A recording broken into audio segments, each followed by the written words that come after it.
वो आधा हिस्सा जिसके बगैर सच पूरा नहीं होता, वो है अर्ध सत्य।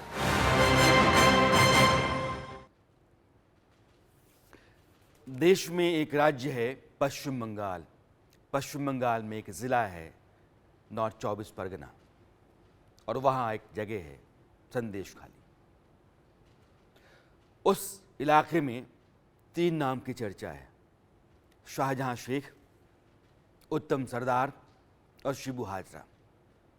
इन 3 नामों को आज की तारीख में पूरा हिंदुस्तान जानने लगा है। जो भी इन तीनों की जातियों के बारे में सुनता है हैरान हो जाता है, पांव तले जमीन खिसक जाती है। तीनों ने संदेशखाली की महिलाओं का जीना मुहाल कर रखा था।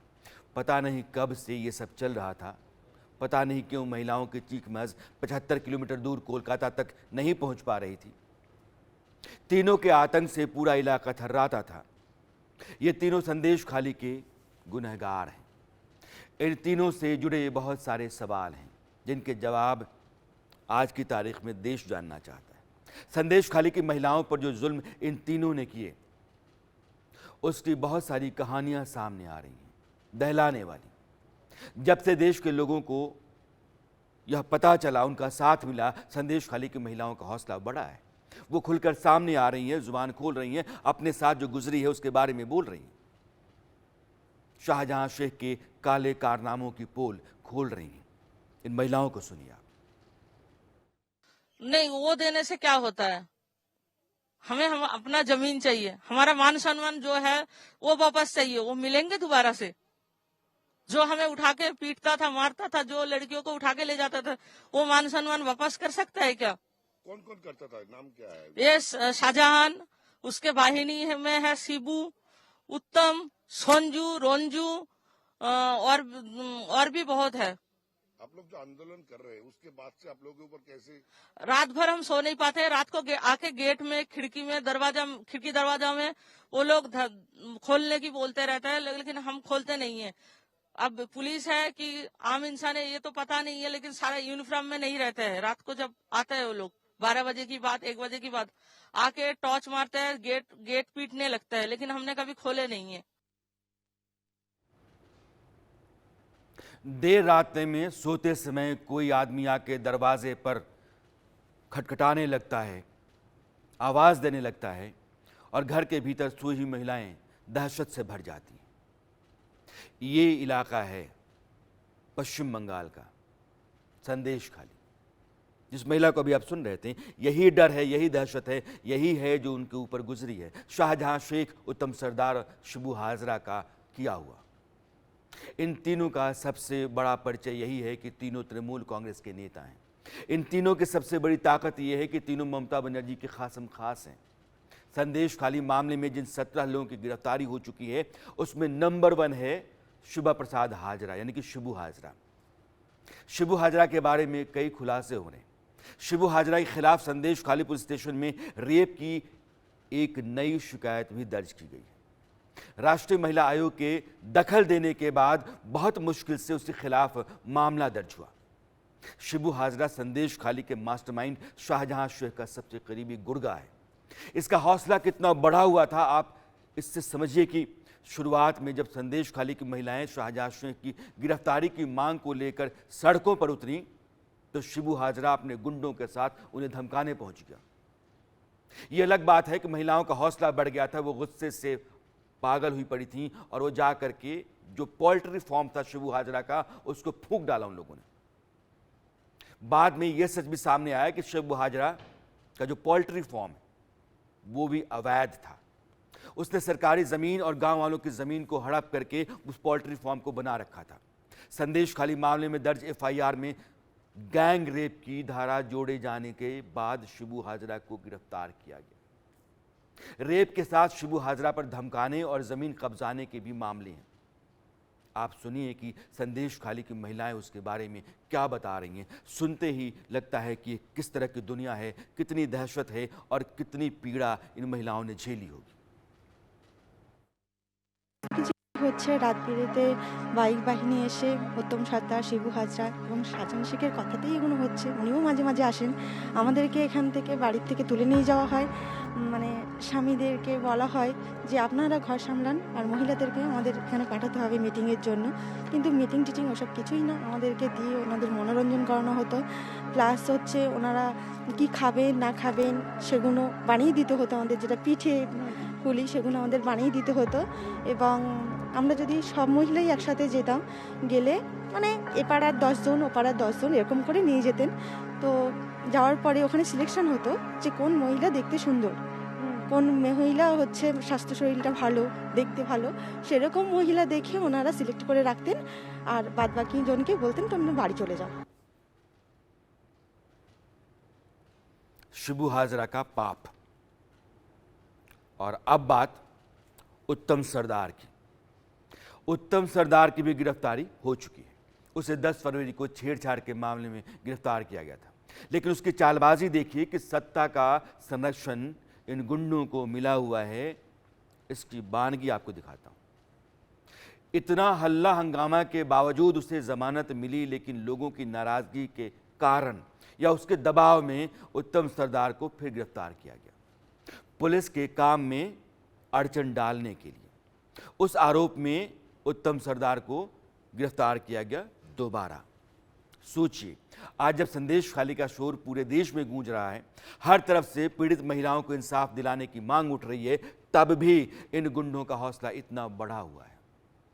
पश्चिम बंगाल की पुलिस को इन पर हाथ रखने से पहले कितना सोचना पड़ता है, इसका अंदाजा आप लगा सकते हैं। संदेश खाली में ये लोग कितने बेलगाम घूम रहे होंगे, ये समझना आपके लिए आसान है। মানে ওই যে মারধর করছে সব, মেয়েটাকে মেরে ধরে মাথা ফাটিয়ে দিয়েছে। মাথা ফাটিয়ে দিলে এবারে এখানে তো ডাক্তারখানা দিচ্ছে না, বানকো দিয়ে সবকে এটাকে মানে কেস দিয়েছে। মেরে মাথা টাথা ফাটিয়ে দিলে আবার মেয়েটা জামাইটাকে কেস দিয়েছে। মদের ব্যবসা আমরা করে গরিব মানুষ, আমরা না খেতে পারলে বাঁচি না, আমরা লোকের দূরে কাজ করতে হয়। মানে এক আধটা কেস না, আর 9খানা কেস দিয়েছে। মানে মদের চোরাই মদ উনিই ব্যবসা করছে, উনি করে উনি লোককে দোষ দিচ্ছে। औरत को बांध के मारा, उसका सर फोड़ दिया, चीखती रही, चिल्लाती रही। सड़क पर बाहर जब किसी आदमी को, किसी महिला को आप पीटने लगते हैं, उसके घर वाले को आप मार बैठते हैं, और महिला को डर होता है कि मैंने इसकी बात नहीं मानी तो मेरे घर परिवार के लोगों को मारा जाएगा, तो फिर वो समझौते करने लगती है। और यह आतंक का माहौल होता है, दहशत का माहौल होता है, जहां कानून नहीं चलता है, जहां सिर्फ वहां के गुंडों का कानून चलता है। उस इलाके का नाम है संदेश खाली। यहां का मास्टरमाइंड है शाहजहां शेख, अभी तक फरार है।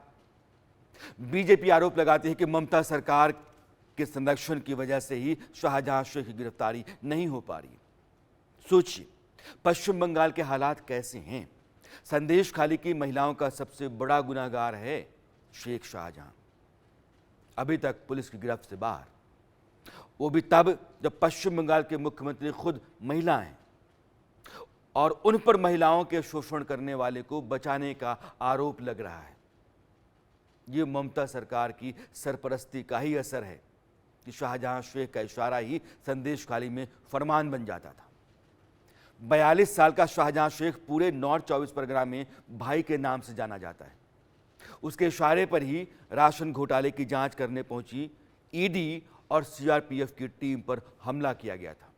आपको वो दिन याद होगा, तारीख थी 5 जनवरी की। तभी से शाहजहां शेख फरार है, कोई उसे पकड़ नहीं पाया, ना उसका कोई अता पता है। सारा सिस्टम उसके सामने बौना नजर आता है। शाहजहां शेख ने कैसे अपराध और राजनीति के कॉकटेल से खुद का एक बड़ा सिस्टम खड़ा किया, यह भी आपको जानना चाहिए। सत्ता के गलियारों में उसने ऐसी पैठ बनाई कि सत्ता ही उसका सरमाया हो गई। वो एक मछली कारोबारी था, मछली बेचता था। साल 2004 में ईंट भट्टा यूनियन से उसने अपनी राजनीति शुरू की। सीपीएम, जो ममता बनर्जी के पश्चिम बंगाल में सरकार में आने से पहले वहां सरकार चला रही थी, उसे यूनियन लीडर बना दिया। फिर शाहजहां शेख ने कई धंधों में हाथ आजमाया। अपने बाहुबल के जोर पर उसने ज़मीन की खरीद फरोख्त और सूद पर पैसे देने का कारोबार चलाया और उसके बाद वो कमाता चला गया। साल 2011 में उसने सीपीएम छोड़ा और टीएमसी का दामन थाम लिया। क्यों? क्योंकि साल 2011 में ममता बनर्जी टीएमसी को बहुमत में लेकर के आई, सत्ता में आई, और उसी साल उसने जो पिछली सरकार थी उसको छोड़ा, सीपीएम से हट करके वो टीएमसी में आ गया। पहले वो टीएमसी के कद्दावर नेता और ममता के बहुत करीबी मुकुल रॉय का खास हुआ करता था। बाद में शाहजहां शेख ने टीएमसी के दिग्गज नेता ज्योतिप्रिय मल्लिक का करीबी बन गया। ये ज्योतिप्रिय मल्लिक कौन है? एक राशन घोटाला है पश्चिम बंगाल में जिसमें कई गिरफ्तारियां हुई हैं, और यह साहब जो मंत्री रहे हैं ममता बनर्जी के, वो उसी घोटाले के मुख्य आरोपी हैं और उन्हीं का गुर्गा है शेख शाहजहां। इसके बाद सत्ता के गलियारे और प्रशासन में मलिक साहब के बूते उसकी पूरी तूती बोलने लगी। और स्थिति यह है कि आज भी जितने लोग उसको तलाशते हैं, पुलिस उसको तलाशती है, शाहजहां शेख के बारे में कोई कुछ नहीं बताता है, किसी को मालूम नहीं कहां है वो। लेकिन हां, अब अच्छी बात यह है कि महिलाएं संदेश खाली की जुबान खोलने लगी हैं और वो अपना बदला लेने के लिए तैयार हैं। बयान सुनिए। এখানে 2.5 বিঘা জমি ছিল, নিয়ে নিয়েছে, নিয়ে জমিটা জলকর করে দিয়েছে, পুরো মাছ ফিশারি করেছে, শিবুহাজরা ফিশারি করে ও নিজেই মাছ চাষ করতেছে তাদের কাছে নিয়ে। হ্যাঁ, শিবুহাজরা জমিন ले लिया और হ্যাঁ फिशरी হ্যাঁ ফিশারি করে ও মাছ চাষ করতেছে, টাকা পয়সা দেবে দেবে করে দিচ্ছে না। कितनी हैरानी की बात है।